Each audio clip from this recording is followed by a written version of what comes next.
Here's an example of some great animations, and I'm just going to show how this takes to another degree of life. This is Ico, just a basic move on a pipe climb. And it doesn't feel like a game. I mean, that's flawless, man.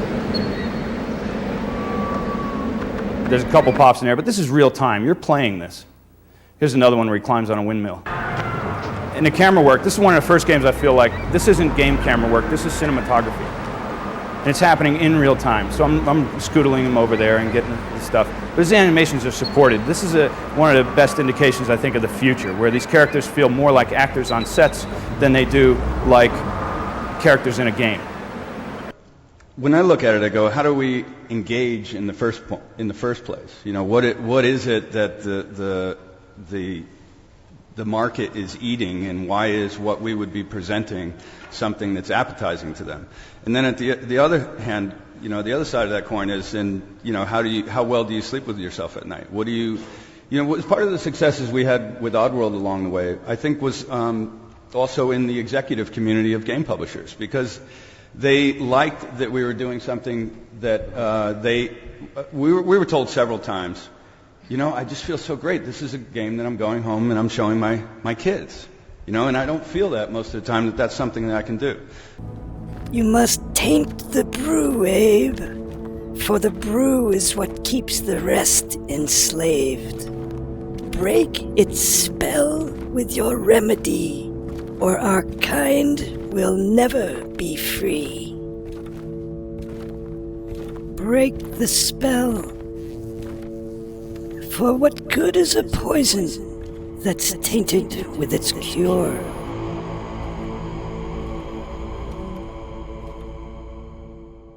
And I think Ico's done that better than anyone ever. But a hardcore gamer, I heard a lot of hardcore gamers go, yeah, but the camera in Ico, man, it really pissed me off. It's like, okay, because you want a Doom camera in every fucking game you play, man. You know, Jesus. I mean, and you know what? No one can stand watching you play that because they all get headaches. But because you've been doing it for 7 years, you don't mind. And it's like, that's okay. It makes good gameplay for those games. But when you see camera systems that start doing this, then they start enhancing other types of emotions, other types of reactions from you. He said we needed to taint the brew because it keeps us all enslaved. But we knew that. Say anything else? Well, she said, for what good is the poison if it's tainted with its cure? But what does that mean? This is Ico running along the cliff. This is all in real time in gameplay. And then as he goes over here, he's just going to start doing some of his basic cliff walk, but because of the camera move, you really start getting a sense of the height of the condition that the character's in. You know, I've never really seen that, done that well before in a game in real time. Now, when I show you this, it's not like you played for 4 hours and you're engrossed in the moment and you start getting connected to the character. So it doesn't have the same impact as if you were playing and if you're one of those people that really got into this game. But it's something that in the basic moves with a new type of camera system starts enhancing different types of emotions, different types of feelings that we haven't traditionally been feeling that often. I want you to think in a broader sense. If you were creating the visualization of the new game in the future that has some way of reaching people, reaching out beyond the entertainment to help them, what are the elements that you would look for in that game, or how would you visualize and maybe describe that to somebody else who's saying, I want to make a game and I have the skills, but I want to go beyond that? What would you tell them? I just think we're not very... I guess I'm not going to answer your question. I just don't think we're very good at it yet. I just don't think we take very many risks yet. I think we make like the best talk I went to this whole week was Genova Chen, the designer of Flower, and he talked about how fun is just like this really narrow part of the whole spectrum of things we could be making games about. And why are we just making games about this one little narrow thing, and we could be addressing the whole segment?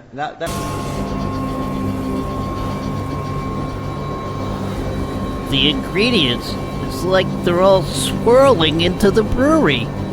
Does it want us to mix them into the brewery?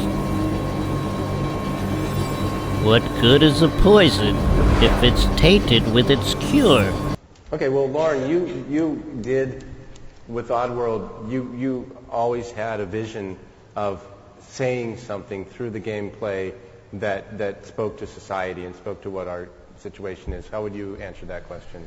I think for us, we always had a tendency to look at entertainment like it's food. You know, we're kind of like processed food companies, you know, and we could be making Twinkies or we could be making something that has some nutritious value, right? And if the wrapper is, you know, attractive enough, and you know, we can easily slip just pure garbage into there. And you know, our society is reflecting the pure garbage input. And so when we look at that and we say, well, if you're going to make food, are you going to make food that's good for people, or are you just going to make money for entertainment food that tastes good but is going to have long-term, you know, possible empty calories? And so I think that there's a lot of possibilities in attracting various types of support, whether it's financial or from crews or, you know, your studio, that if the intent is good, but it's not just lofty and clueless, that you can get more support as long as you're smart enough to focus on what it is that the masses are consuming. And then I always looked at it like, you know, it's a bait and switch. You know, we'll show you something that looks like a Snickers bar, but really it's a carob-covered granola bar. You know? For what good is a poison that's tainted with its cure? For what good is the poison if it's tainted with its cure? What good is a poison if it's tainted with its cure? Wait, the brewery pumps brew out to all the factories in Mudos. Maybe it's telling us to mix your medicine into the brew before it gets pumped out to all those factories.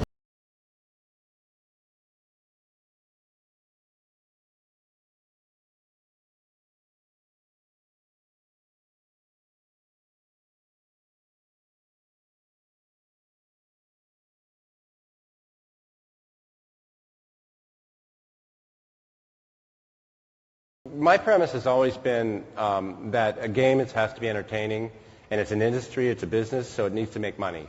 It needs to reach a lot of people. But then again, if you're trying to have a positive impact on people, it's going to be much more effective if you reach 5 million people than if you reach 5,000.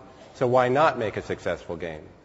And so the first step in making any game is to make it successful, to make it appeal to an audience and sell well, make the money so you can make the next game or the sequel. But at the same time, you can do something that intentionally does that. So the question of whether games are positive is not a question I need to ask, because I think they have positive values already. That's established. But the question of can we create games with positive values or positive impact of some kind on their players with intention behind doing that is, I think, the main question. It's not that it's accidental. You know, did Will, when he created SimCity, did he intentionally say, I want to make a positive impact on people, or did he say, I want to make a cool game about, you know, cities and working with, you know, building and people and structures? And I don't know the answer to that, so let's ask. Were you thinking of your impact on the people, or were you thinking about the game you wanted to create more? Well, I'd like to clarify kind of our responsibility to the player versus our responsibility as designers to the medium. Because I feel a stronger responsibility to the medium to kind of prove what it's capable of, you know, in terms of societal change. Yeah. You know, secondarily, I'm going to do that by influencing players, having players go and have a different perception. When they walk away from the computer, they see the world in a slightly different way. They understand the world in a different way. And that, to me, has proven that the medium is powerful and shows potential, and hopefully will attract more designers into that path. But I think my primary responsibility is, right now, to the medium, not to the player. The players are indirect kind of symptom of that. Peter, last year I called you Don Quixote. Yeah, you did. Still trying to find out who that guy is. Because what Peter's been doing for forever is creating games where there's consequences, where there's good and evil, and you get to be at choice as a player and discover what your path and how the consequences of that path might affect you through the games that he develops. And so what do you think that your impact on people is by doing that? Well, I mean, for me, it's what Will said is absolutely right. If you walk away from a piece of entertainment, let's not make any mistakes. That's what we're making here, is a piece of entertainment. And you kind of look at the world in a slightly different way maybe look at yourself in a slightly different way, then that's great. And I think there's some enormous value in that. There's enormous value of thinking of designing a game around that. And actually, that's what kind of Fable, parts of Fable are. And what's so fascinating about it is that people have stories about playing Fable. Now, I didn't really deeply think about this when I helped design it. It's just the consequence of giving people some freedom within a game.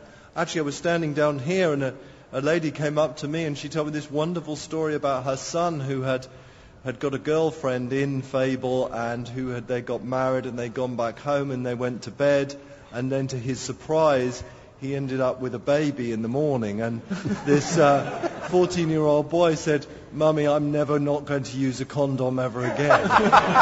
Now, that's great. I mean, I didn't think, hey, there's a positive message about condoms to be had in this game here. And I think that's the point this is a very challenging thing. Firstly, culturally, the world is a very different place. Culturally, you can teach one message in one territory, and that can be a very different message in another territory. That's the first thing. The second thing is, we have got to remember we're entertaining people. If we try and preach, then we're far less likely to have that real positive people walking away and sort of seeing things about themselves and the world around them. Heroic transformations. This is, I love this image. One of our producers sent this out in an email. I kind of feel this way too often. Changes in characters' basic moves and changes in the character's attitude when something happens where the characters are changing themselves in real time. And I'm not talking about like they get power-ups, so now they're more powerful, or they get more shields, so now they defend themselves better. I'm talking like major character changes that take place. I've only seen a few examples of this done well. Again, I'm using Luigi. There's something very subtle going on here that I thought was very indicative of where things are going. He's in a haunted house, and he's just whistling. So you hear.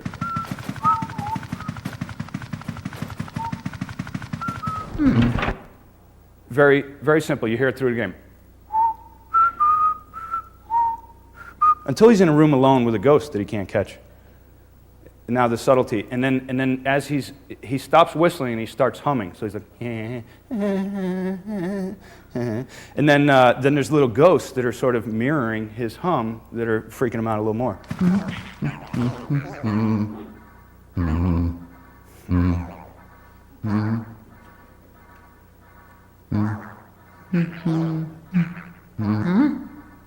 Now he did that in his idol. He's like, what? What's over there? What's over there? I didn't do anything on the controls.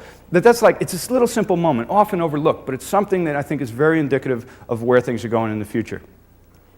And then when you want to see, like, am I in for something special? This is from a game called Conker's Bad Fur Day. And you knew that you're in for something different right from this moment.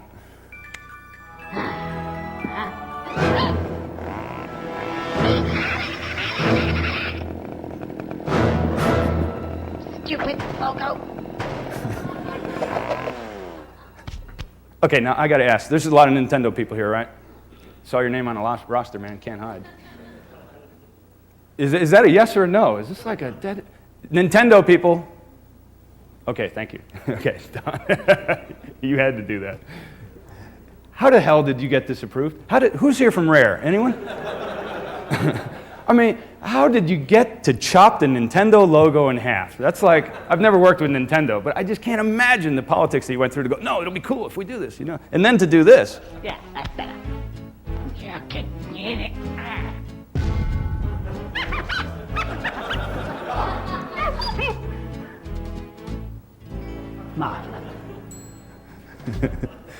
Does anyone here know the story to that? I mean, was it a real?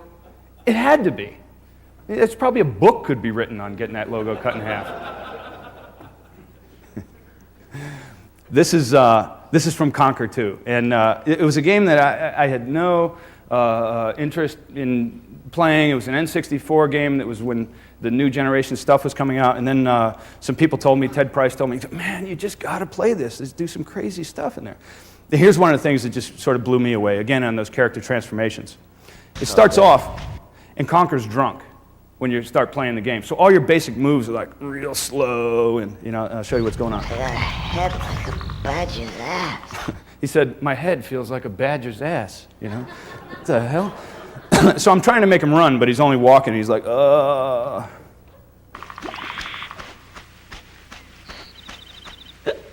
That's his jump when he's drunk. This is a punch. It's real lame when he's drunk.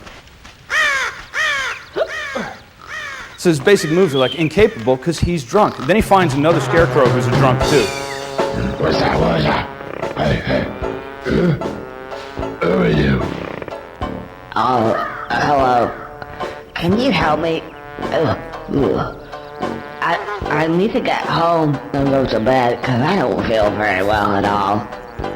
Now that's a game motivation, you know? That's a level pull. It's like, usually it's like save the princess, you know, rescue the fuzzles, do this, do that. Sorry. And, you know, but it's like, I need to get home and go to bed. That's more of those real life scenarios. They're finding themselves into the game. We all experience it probably tonight, and we'll feel that way tomorrow. But it's like, he's doing it in gameplay, in real time.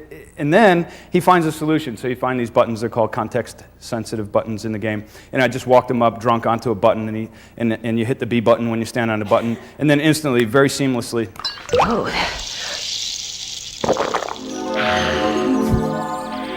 Oh, just what I needed. Then he's back into play. And now, as soon as he's back into play, all his basic moves have changed. But getting back to my point of earlier, when if Mario jumped, he's like, hoo-hoo, hoo-hoo, yahoo, you know, whatever. He's doing that kind of crazy stuff. If Conker was doing that, you know, here's a missed opportunity with Conker. So now Conker's jumping around, but because he's all foul-mouthed and doing stuff like that, he'd be like, yahoo, you know. His eyes have changed, not red anymore. He's like, big titties, whatever. He'd be saying, you know, crazy stuff. And all his moves changed immediately. Heroes and chums. Are your characters aware of each other? Like constantly, you know, I look at like the Final Fantasy games, millions and millions of units, but when you walk around, you touch the characters, you're walking right through them, they have no awareness of where you are until you go into a fight mode. It's just like, for me personally, it kind of blows the illusion of life. It's like, why aren't they aware of each other? Why aren't they making, at least having some semblance of being able to go, yeah, that guy's there and I'm here? Are they aware of each other's actions? Are they supported by animations and sound effects? This is from one of our earlier games where this is just an example of that. And it got a lot of laughs when people played it. This is Abe, you know, he's not supposed to get his buddies killed, but he did. Oops. Just that little bit, you know, and it goes a long way. And then the more it happens, the more it can, you know, get more laughs out of the audience. And then the more that the other characters, I'm pulling from some of the Abe games, and there was more of it in those old games than we got into the new games, but that's a long story. But this is when they saw their buddies getting killed. Hi.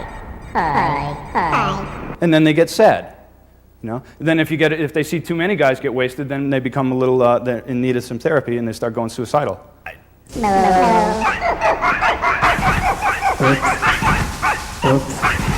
Oops.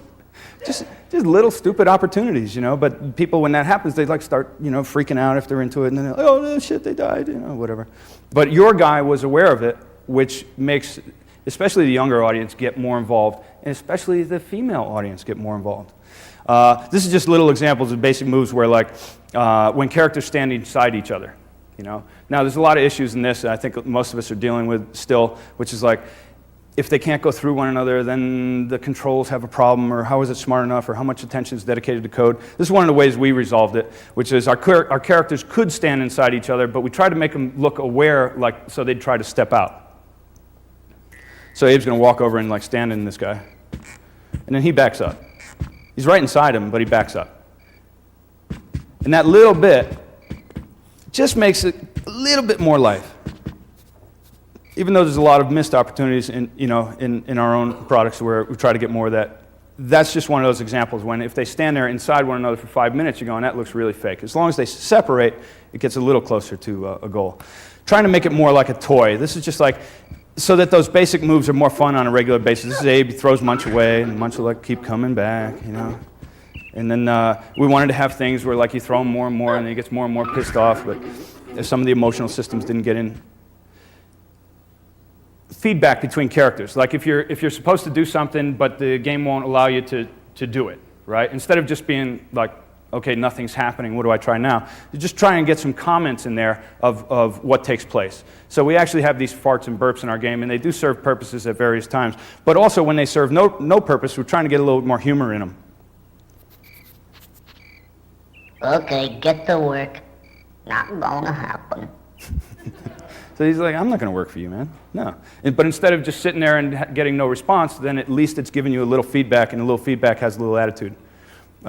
This is one where there's these shamans in our game that are really kind of lame in that, you know, they're the information distributors, so you don't have to go up and read it, but they only appear in certain places, and a lot of the AI didn't get into it. We wanted different things. But at the same time, it was information that was critical to the player to be able to, you know what they had to do if they start getting stuck without resorting to the manual and things like that. So there's a shaman, right? So you go up and you touch the circle, and a guy appears. Hey, Munch, you found each other. That's great. So then he'll keep on talking about all this stuff and carrying on and going on. You're going to get tired of it a second or third time, and sometimes you'll accidentally trigger this stuff. So here's how we just deal with that. We go, these guys are annoying. They're there for a purpose. But if you get annoyed by them, then you should be able to have your characters feel some of that annoyance that you're feeling, trying to mirror the sensations of what's happening inside us into the characters in the game. So again, Abe will go up and cut them off. Hey, Munch, you found... Yeah, you always say that. Fine, be that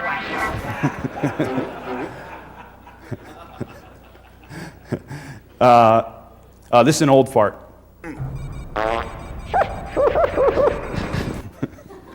Little moments. Here's a new fart. Everybody listen. Hello, Abe. Now, Taking it further, how does the interactions make you feel, make me feel? Am I feeling a connection between them? This is Ico. Amazing that someone paid this much attention to the detail of the hand holding. You're controlling the main character, the girl's behind you. I mean, that's a sense of life that we've never seen. I've never seen. That's amazing. And as it keeps on going on through things, she starts doing things like this, connecting to the character. He's going down, going, come on.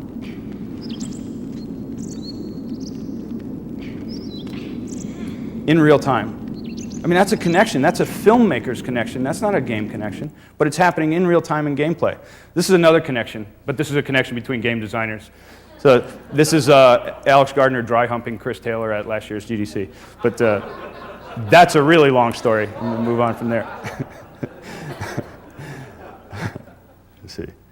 And then when characters can't respond to other characters, they should, at least have. We didn't want the Mudokons to be responding to Munch in Munch's Odyssey, but they should do something.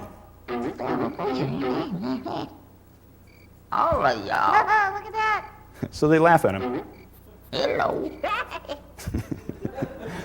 And Abe with the fuzzles. He can't command them, but they want responses. Okay, listen up.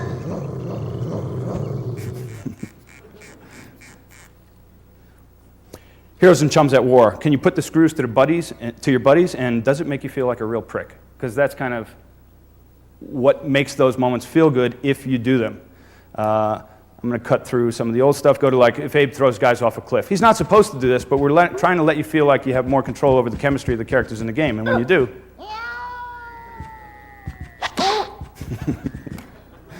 Landmines. Just making this is the more guy moments, but.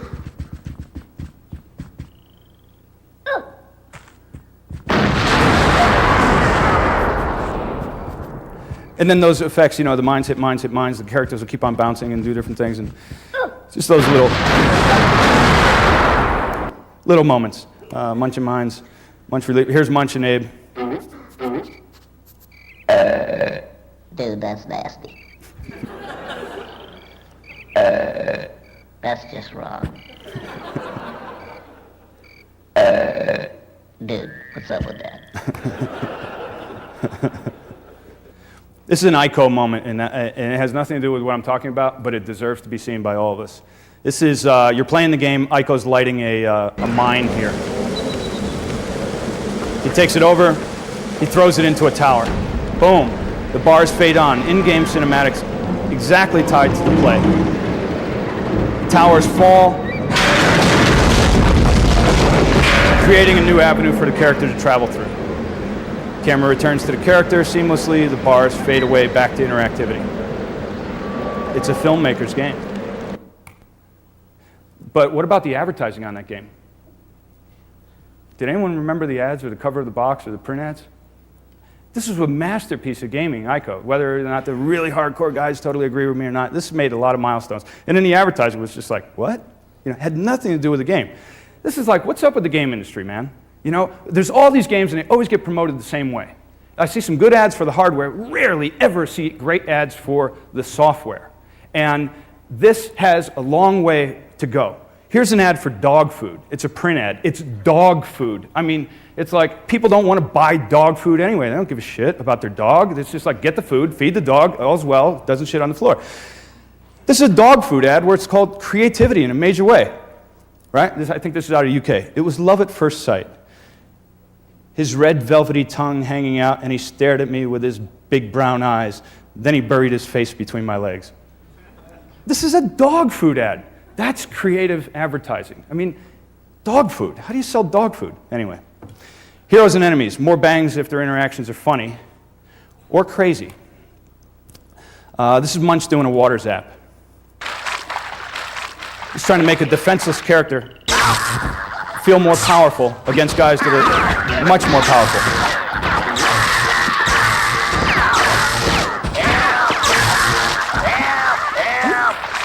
And he drowns him and swims along in his way.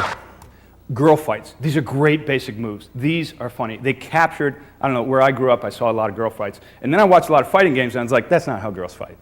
It's just not how girls fight, man. They don't fall down like that. They fall down like this.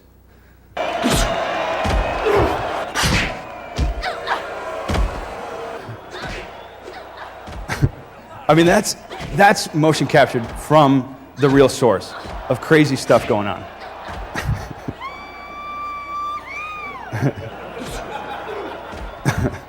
And they just go on. Crazy moves.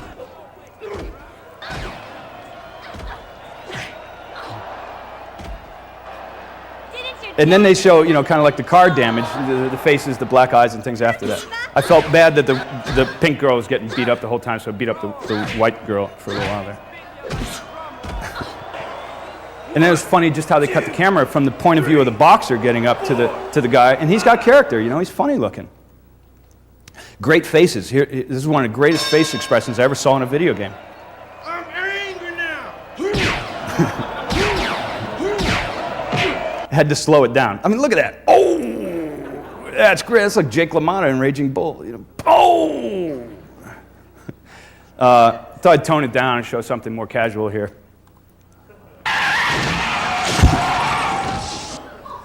I study this stuff all the time. I can't tell if this one's real or not. But what I'm looking at is the IK reference in real life. And you got a game like Halo where they made things like this happen in the details. As I'm just throwing bombs down at the corpses. But they paid a lot of attention. Someone made this code to make sure that when these things are rolling, their interactions with the ground are right on. I mean, compared to real life, this is getting tighter and tighter and tighter. And we start heading towards the guy stuff. You know, here's something from at the top of the charts today. It doesn't have the same degree of realism, doesn't have the subtlety in the moves, doesn't have, it's the craziness that's making this thing extreme. Grand Theft Auto 3. Characters are aware.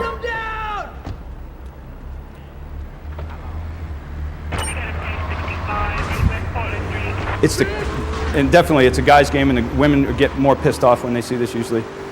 But it's like, this is one of the first games that while you're playing the game, you get easily distracted by the world within the game, and then it starts drawing you into something else, and then you find, oh, I'm not even following the game anymore, which is, we were after, we didn't achieve, but they started to achieve. And it's just the crazy stuff that happens in this game. There's a persistent world that's taking place most of the time.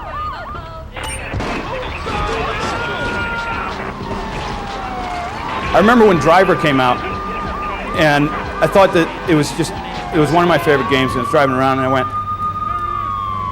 you know, they probably didn't have people running them over because it would be too intense. So they probably had that in the game, but then they probably took it out, you know. And then, of course, you know, 2 years later, Grand Theft Auto 3 releases, has the same driving controls as very, very similar to Grand Theft Auto 3. But now look at the future. You know, when, and I think Sam Houser, you know, he must be sort of stacking up the money at Rockstar Games for the legal defense fund that's bound to come crashing, you know, with the various games that they're publishing today. But in that when you start looking at the realism of the IK in Halo, and then look at what's happening in Grand Theft Auto 3, and then you put together the two for tomorrow, you know, we're looking at a different type of reality for these experiences that are going to be pretty wild. This is truly heroic stuff. Moments that are happening. I'm sort of moving out of the comedy realm and just heading towards some of the Ico moments where you felt a sense of pressure. The people who got into this game really got into this game. Now he just goes over there immediately in game. These spirits arise. He's like, come on, to the girl. She starts to come, and as she's coming, boom, she gets caught by the guys. He gets slapped. Now he's got to try and save her from getting put down in a hole.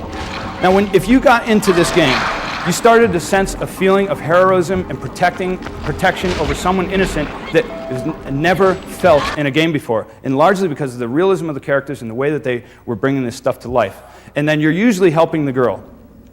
And this is a case where, like I'm saying, this is a filmmaker's game. The cinematography and the way that they stage what's happening as it's happening, as you're playing, is really kind of a monumental achievement. So he's got the girl. She feels helpless most of the time. He's being pursued. The guys are after her, these spirit things. But he gets her to this location, and then she helps him out. So they're coming on her. She touches the thing. Boom. There's the smart bomb. So it's like, even though she's helpless, if you can get her to the right place at the right time, she's a real payoff. There's a role reversal that takes place that I'm not going to show right now. Here's a pressured rescue. This is when he game speaks her, she's over there. The camera automatically drifts over to see where she's at. He triggers an event. She's on the platform, she moves over. As soon as she moves over, boom, the bad things start coming again. As they start coming, you see what's going to happen. She's over there, you got to get there. Now the pressure's on. It's not a timer that's counting down. It's not a traditional type of pressure scenario. It's a filmic moment that's unfolding in gameplay. Now they've got her, and he starts chasing her and trying to rescue her. They start taking her into a hole. They're carrying her. She looks helpless. He pulls her back out, continues to fight. You know, we don't see moments like that all the time. This is something where the character's aware. He gets a special sword at the end, and he starts defending himself. You don't have to deal with it. And this is the queen, and she's sending off these radiants of energy. I mean, I just also appreciate the detail of this game. The smoke clouds within the level. Every time she sends out one of these energy blasts, well, when he hits her, the sword gets thrown away, and then he has to go find it, and he can't get hit by the energy blast without the magic sword. But when he gets the sword, he automatically protects himself from these energy blasts, so that's consciousness within the character. You don't have to do that, it does, which makes you feel like he's smarter. And then he starts heading in for the final moments.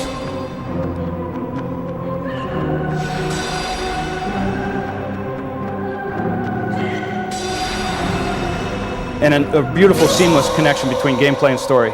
As soon as you stick the sword in, it's going to this in-game cinematic.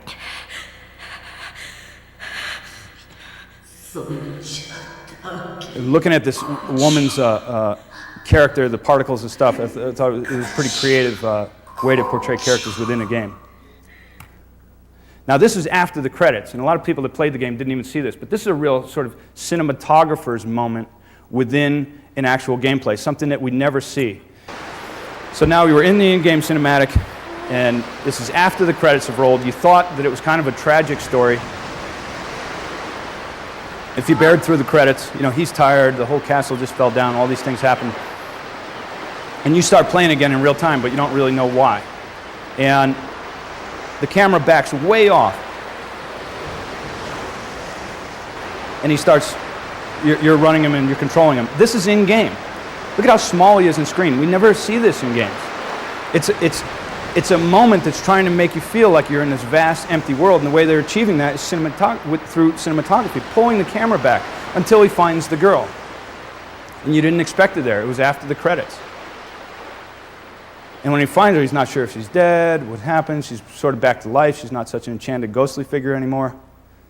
And this is one game where it had a lot of connections to the user, those that really got into it, but at the same time, there was not an eligible word spoken through the whole game. But after all the work this guy did, the guys that created his icon, does he get some after this? Because he was like busting his ass, helping her through the whole thing. Okay. I'm out of time. I hope this was some benefit to y'all, and thank you for coming. That's it for me.